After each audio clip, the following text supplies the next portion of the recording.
gift, which I perhaps have received was a letter written on my behalf by Mr. Gilles Hager to some individuals or an individual seeking financial assistance in order for me to be sent to Russia to further my studies in music. At that time, my family had a lot of difficulty in raising the appropriate sum of money.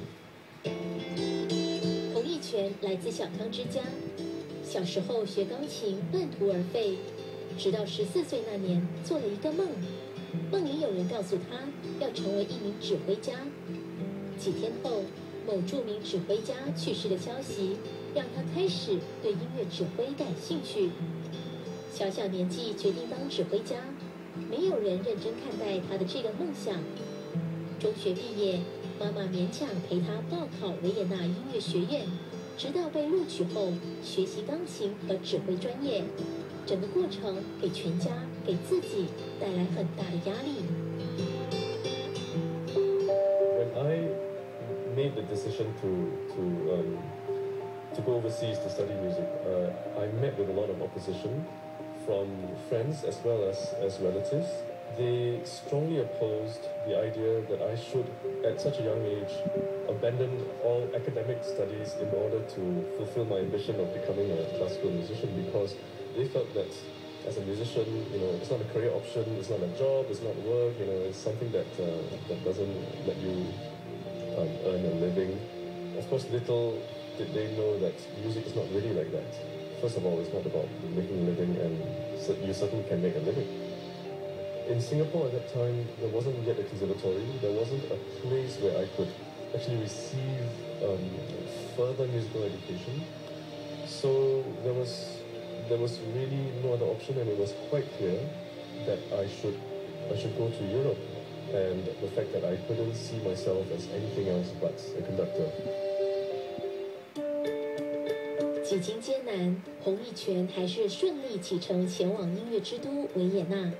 他以优越的入学成绩被音乐学院录取，得以豁免学费，家人的负担就减轻不少。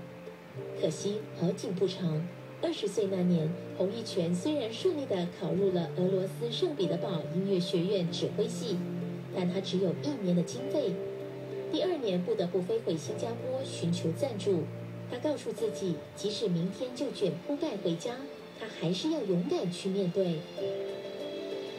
I remember that in order to finance my first year of studies in St. Petersburg, we had to sell my instruments. I had a piano and a violin, I had a bassoon. I sold all those instruments away in order to raise the funds.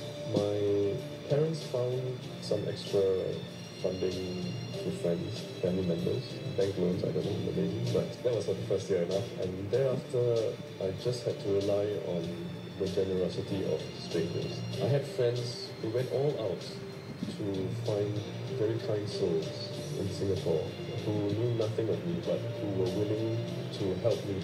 These were people I had never met in my life.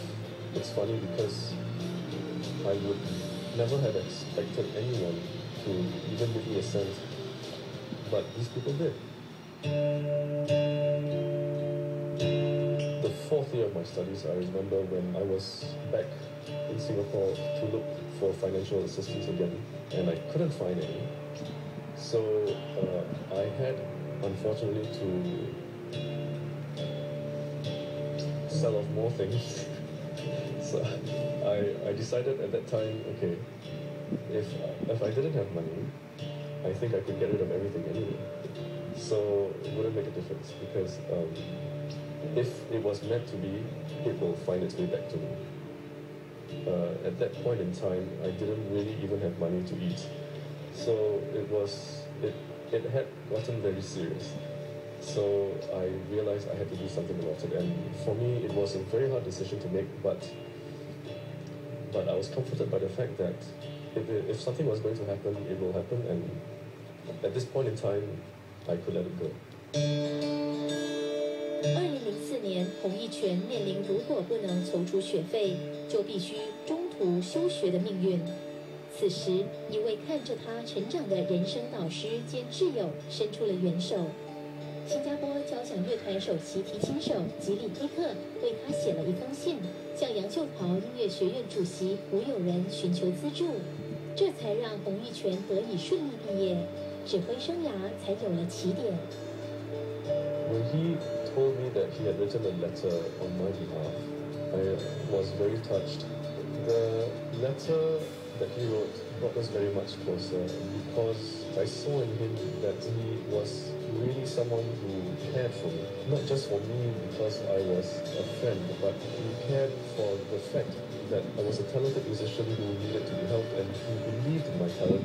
Right now, he's like a father to me, actually. He gives me a lot of advice. He tells me exactly the things that I should know in order to become a better musician, a better person, actually, because he's not afraid to be honest.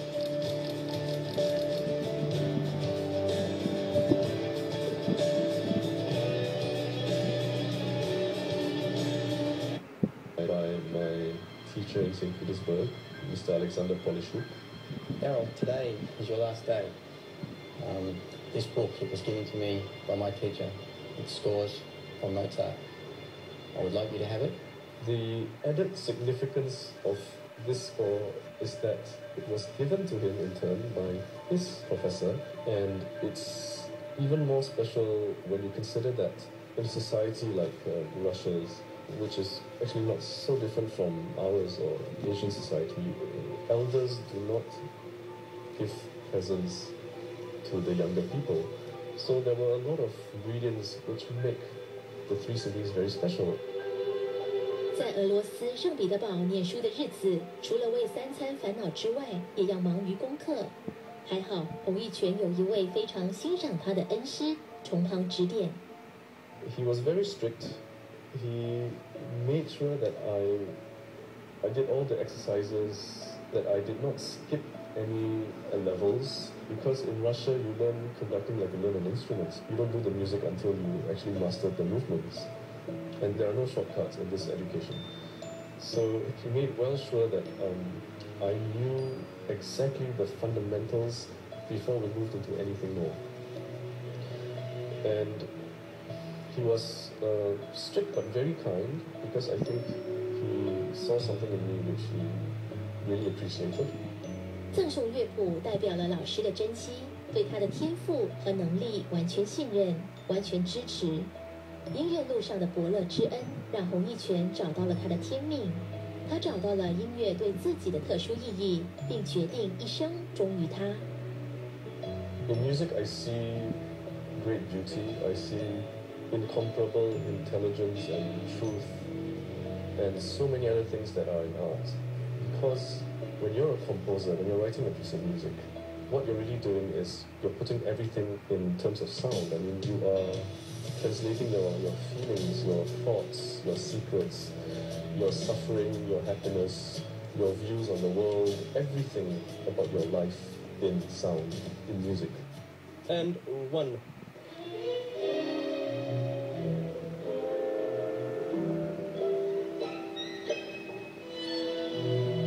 No, faster. With the chord, and suddenly one, you know, very, very intense and also very urgent. The character has to come through, okay?